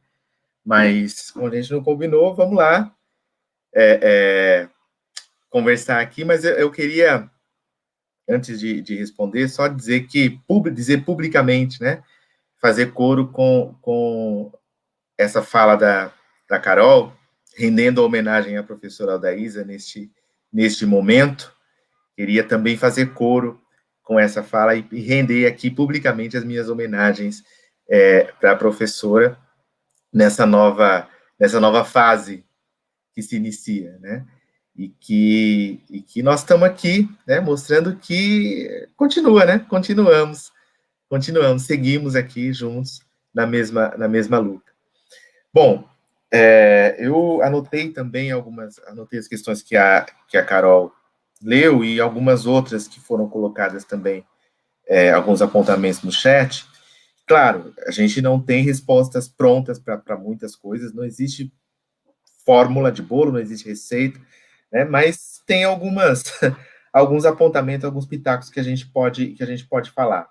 Esse debate sobre família, é impossível de entrar, é um debate, é tema para uma outra mesa, inclusive, né, fazer uma mesa só para discutir isso, mas eu queria só fazer alguns apontamentos com relação ao debate geral dessa questão da família, não necessariamente sobre o critério específico do BPC, do Bolsa e das outras políticas. Eu queria dizer o seguinte, que para a gente avançar nisso que as pessoas chamam de critério de família ou de conceito de família expresso nas políticas públicas, a gente precisa avançar também em algumas coisas anteriores ou paralelas, como, por exemplo, o próprio conceito de pobreza ou o que significa fazer enfrentamento à pobreza. O que é enfrentar pobreza numa sociedade de mercado, né, que possui uma desigualdade estrutural, etc., a partir daquilo tudo que a gente já sabe, que a gente discutiu, e eu apontei aqui algumas coisas com relação à concepção de Estado, mas também quando a gente estuda a economia política, a gente entende como é que essa sociedade se estrutura. Então, eu acredito que esse debate sobre família nós vamos avançar quando a gente entender que ele não está descolado das proposituras que se fazem com relação ao enfrentamento a desigualdade estrutural ou a pobreza estrutural nessa sociedade. Por que eu estou dizendo isso? Porque foi colocado aqui como exemplo o conceito de família do Bolsa Família e do BPC, por exemplo, né? Nós temos que pensar que tipo de necessidade humana esses benefícios, ou os serviços que também tem determinados critérios, eles atendem. A qual ou quais, né, necessidades básicas ou humanas, aqui eu também não vou entrar nesse debate, mas de qualquer forma, vou usar o conceito genérico aqui de necessidade, que esses benefícios atendem. Entendendo isso, a gente pode prospectar, a gente pode pensar qual a melhor forma de prestar esse atendimento, qual a melhor forma da política fazer essa entrega para a sociedade. E, a partir daí, a gente pode problematizar quais são os conceitos e categorias que estão dispostos na política, entendendo uma coisa que eu acho que é fundamental, entendendo que a política que está desenhada, que está escrita no papel, ela é resultado de uma correlação de forças. Eu vou usar a mesma matriz que eu usei para analisar o Estado como condensação material das relações de força, para analisar a política.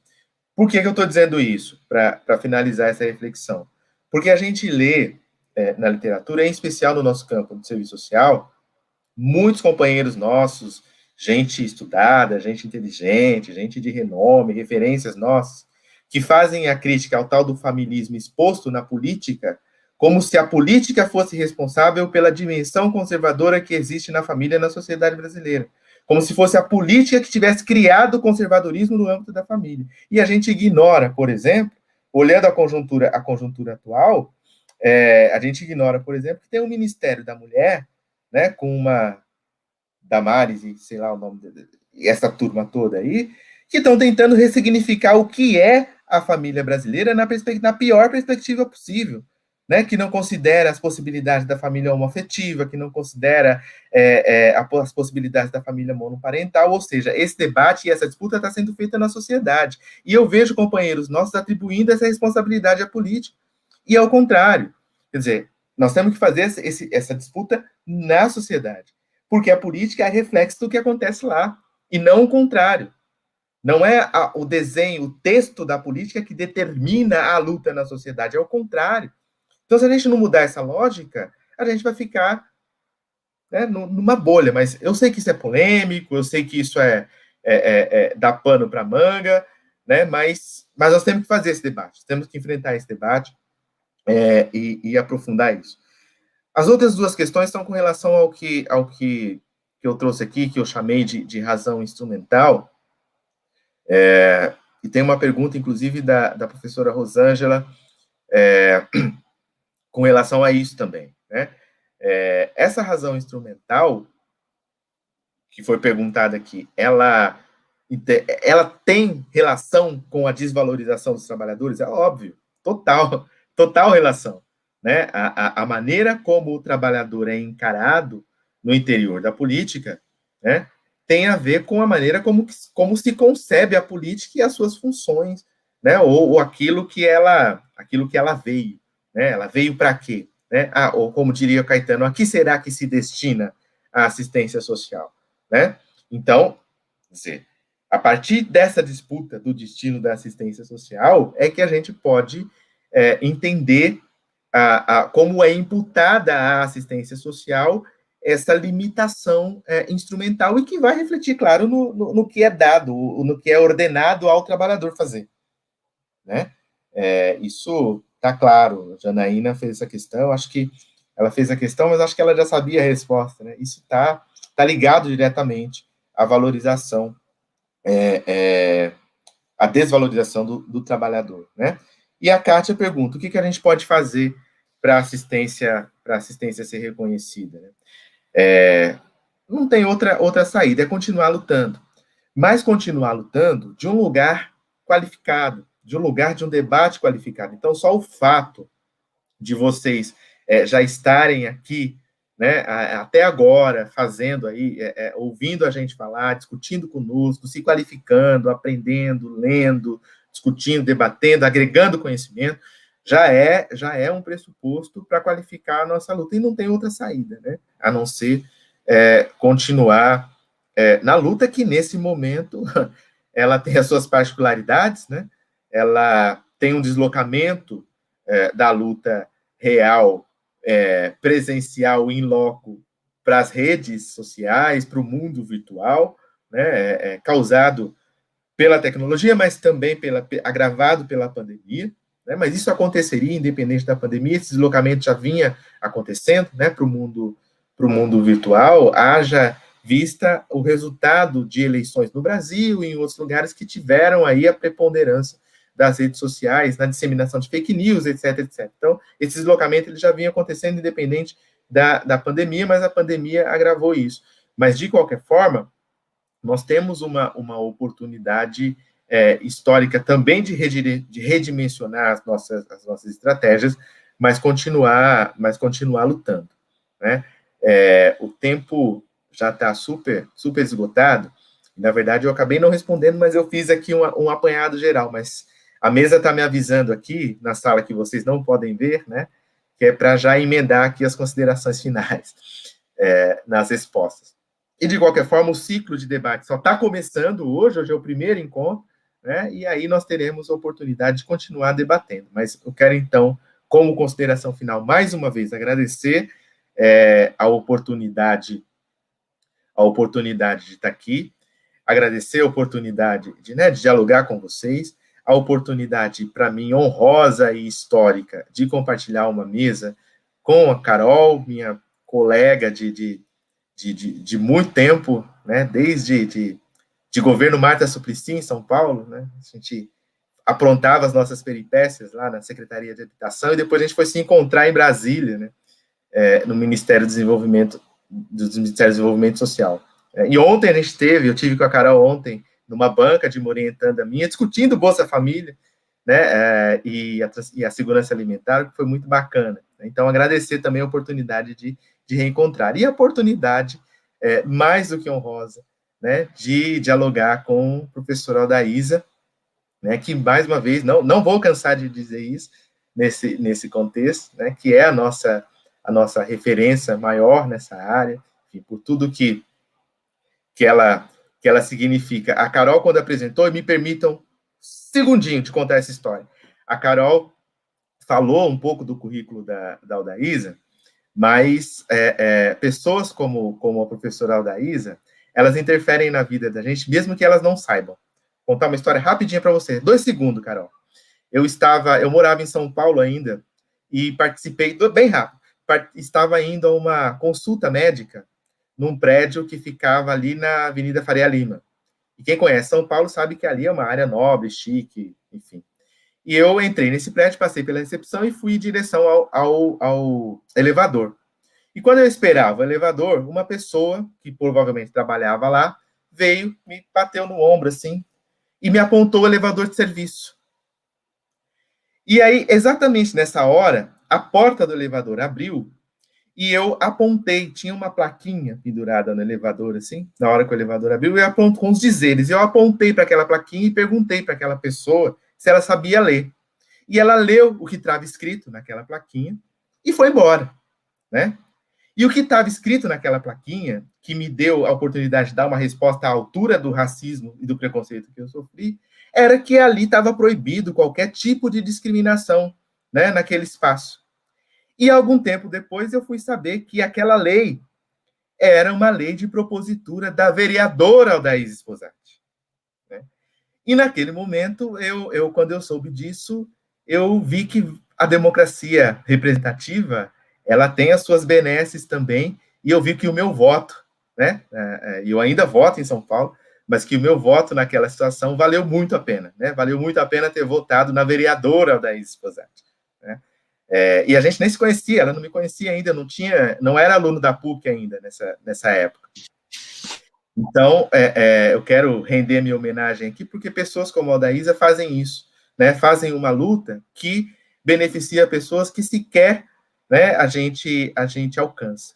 Então, quero terminar aqui, mais uma vez, agradecendo e dizendo para vocês que continuem conosco, né? Participem do ciclo de debate, e assim a nossa luta vai ficar muito, muito mais fortalecida. Muito obrigado a todos, um grande abraço, e a gente fica aí à disposição para continuar no diálogo nos outros momentos que virão. Obrigada, Renato, obrigada pelo seu depoimento emocionante, muita gente dizendo emocionada aqui com isso, e pela lembrança, né, eu depois olhei o currículo e falei, faltou a nossa vereadora Aldaísa, né, de tantas missões cumpridas aí. Aldaísa, com você. Bem, muito, muito obrigada. Agora a emoção também é minha, né, eu acho que é um depoimento, né, que ele mostra que a questão da discriminação ela está posta muito facilmente, né? E que este trabalhador, né, ele, de repente, se viu nessa obrigação. Eu tenho, muitas vezes, não entrado em prédios quando me pedem um documento para entrar. Eu digo, como assim? A minha palavra é a principal, como um documento. Eu não estou numa delegacia, né? Então, eu acho que esses abusos, efetivamente, né, de autoridades são incríveis, quer dizer, perniciosamente incríveis. Eu queria só fazer 2 considerações aqui, e encerrando. Primeira pergunta, aquela questão do conceito de família, eu penso que o Renato já deu uma bela entrada, mas a pessoa faz assim a pergunta: por que BPC e CadÚnico não têm o mesmo conceito? Então, eu diria o seguinte, que, na verdade, tanto um quanto o outro entende que família é um rateio daquilo que se ganha para a sobrevivência. Isto é, família é renda per capita. Família não é relação. Família não é, na verdade, a vivência do cotidiano. Não é como as responsabilidades se distribuem, os apoios se distribuem. Não é o convívio que está em questão.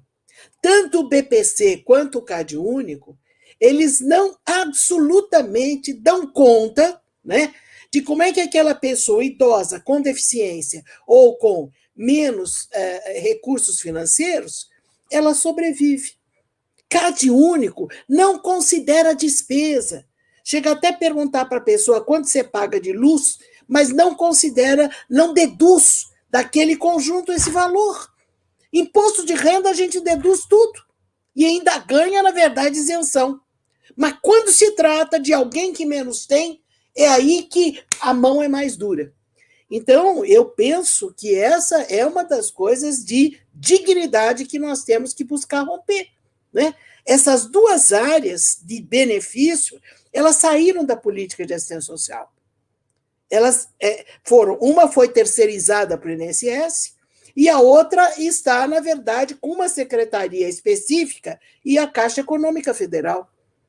E, na verdade, quem trabalha na assistência social não pode dizer nada a respeito de uma família. Não diz nada, não diz nada. A proteção social nossa não é ouvida para nada.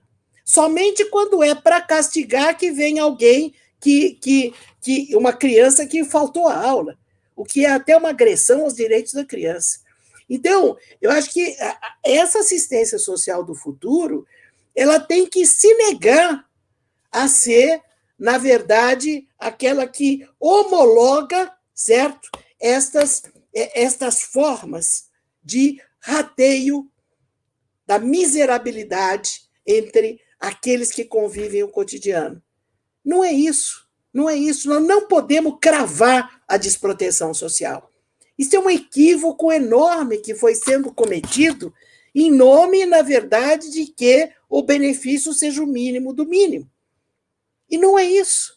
A nossa perspectiva de futuro não é essa assistência social negacionista.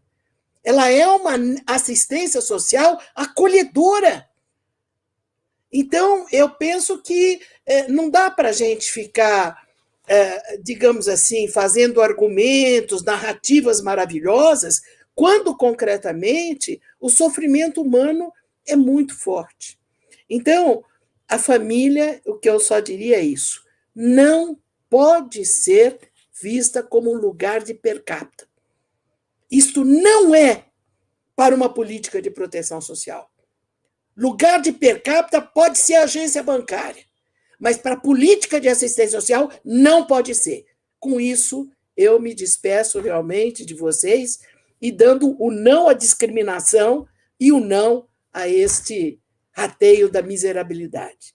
Muito obrigada a todos, muito obrigada por esse momento, belíssimo curso, muito bom a gente acreditar que ainda é possível a democracia popular, mas com consistência, coerência e, eu diria, integridade nessa perspectiva que todos sejam considerados como cidadãos. Muito obrigada, Carol. Renato, uma delícia. Curti muito a tua reflexão, muito, muito, muito. Gostei dessa barba longa, assim, esse sentido assenhorado, foi muito bom. Muito obrigada a todos, obrigada, Márcia, obrigada, Instituto Lula, obrigados que ficaram até aqui. Amém. Obrigada. Obrigada, professora Aldaísa, obrigada, Renato, obrigada pelas brilhantes intervenções. Acho que foi uma noite muito rica, espero que todo mundo que tenha nos assistido, esteja nos assistindo até agora, tenha aproveitado, né, os comentários e questões que não puderam ser respondidas, imagino que vocês tenham a oportunidade de debater e, caso necessário, podem enviar, né, aí para a coordenação do curso, que vão fazer chegar aqui aos nossos debatedores, né, que a gente siga aí no curso, semana que vem, dia 17, né, mesma quinta-feira, às 19h30, a segunda mesa desse ciclo, Política Econômica e Política Social, uma unidade possível, com Pedro Rossi, Ladislau Dauber e Tereza Campelo na mediação, né, não percam, e, enfim, que a gente continue aí, siga lutando por um Estado onde caibam todos os brasileiros, né, um Estado com proteção social. Boa noite a todos e todas e todos.